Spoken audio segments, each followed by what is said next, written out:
destruction. Keyshawn Davis put on a hell of a performance against Gustavo Lemos. Took the man out in 2 rounds. Dropped him 3 times, including the referee trying to save Lemos from hitting the deck hard, and he ended up falling over himself. Anyway, I'm going to say this, man. Congrats to Keyshawn Davis. He did his thing. We know Gustavo Lemos missed weight during the weigh-ins. Then the rehydration in the morning, he only gained a few pounds. And then eventually, the evening of the fight, he blew up another 10 pounds, having him being over like 21 pounds or 20 pounds overweight during the night of the fight. However, I'm not really concerned about that as far as with the rehydration and whatnot. The fact of the matter that he missed weight, I thought it was a strategic thing that Gustavo Lemos tried to do, almost similar to what Ryan Garcia did. But Gustavo Lemos basically said his pops was in the hospital or something like that, and he couldn't really focus. But none of that even matters because Keyshawn Davis actually took him out. You know what I'm saying? One thing I can say about Keyshawn Davis, man, he got pinpoint accuracy when it comes to his punches. Now, we already know he's a silver medalist Olympian, so we got that under his feather cap as well. But this guy's really punching at 135, and the one thing I can say about Keyshawn is that he's looking for all the smoke. Now, obviously, the smoke doesn't include Shakur Stevenson as he looked to as a brother. But I'm going to put it like this, man. That's not your real brother at the end of the day. I would like to see you fight Shakur Stevenson in the future, especially if y'all going to be campaigning in the same division. Unless Shakur Stevenson or yourself, as in Keyshawn, probably be moving up. But other than that, man, like I said, Keyshawn is a future star, future superstar, I should add. This man was able to have all his family members actually eat on the day of the fight. Had his sisters singing a national anthem. Had his brothers on the undercard. Had another guy, one of his good friends, Troy Isley, also contend on the undercard as well.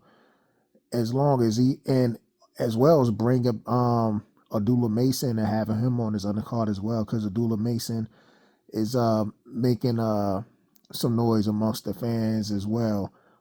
However, Abdullah Mason, got dropped twice against his opponent, but we'll talk about that another day.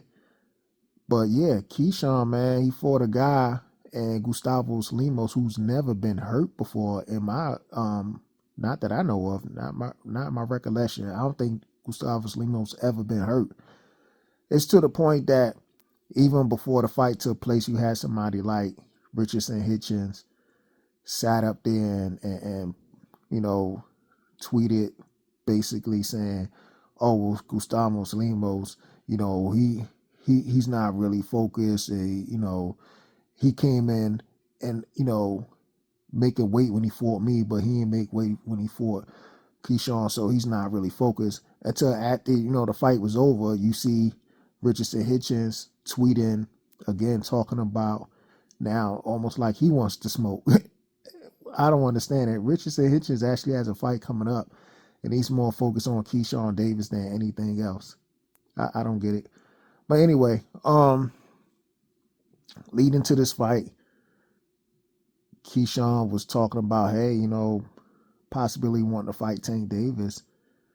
And, Tank Davis was trying to make fun, talking about, oh, you're fighting on a Friday. Like, none of that shit really makes sense to me. I guess it only makes sense to, like, casual fans or Tank-a-maniacs or Tank groupies or whatever who sit up there and just swing on his every word, basically. And I ain't got no real issue with Tank Davis myself, besides the fact of the matter, I think he kind of short-selling himself as far as with some of these opponents that he keep picking. But other than that, it's just Keyshawn's really about the action. I don't think Tank gonna want to fight Keyshawn anytime soon because they're gonna still look at Keyshawn Davis as he's a non-champion. Um, he's not. I don't know. They're gonna try to short you. They're gonna basically say he's not selling. But look, Keyshawn sold 10,000 tickets at in Norfolk, so that's a hometown fight. He was able to sell the arena out. So if I was Keyshawn Davis, I would actually go for that Dennis Baranchik fight. Get that belt, beat Dennis Baranchik, and be a major player in the division. And hopefully you can get some more fights. Let's just say if Tank still doesn't want to fight you, or he got other plans or whatever, and let's just say if that Shakur and Williams Zepeda fight falls through, you could go for that Zepeda fight. You could go for the Frank Martin fight. Now, personally, I think he stops Frank Martin, but that's just in my opinion. But, you could go for some of these other top 135 pounders in the division and keep yourself busy. But Top Rank definitely needs to promote the mess out of Keyshawn Davis. This is, like I said earlier, superstar to make, and the man can sell himself. He already put his whole family on, which is cool. So Keyshawn is that guy. He's definitely that guy. If people want to talk about, hey, some of these other young fighters want to get in there, I mean, it's all good at the end of the day. But that's all I got for now. Bold and understanding, I'm out. Peace.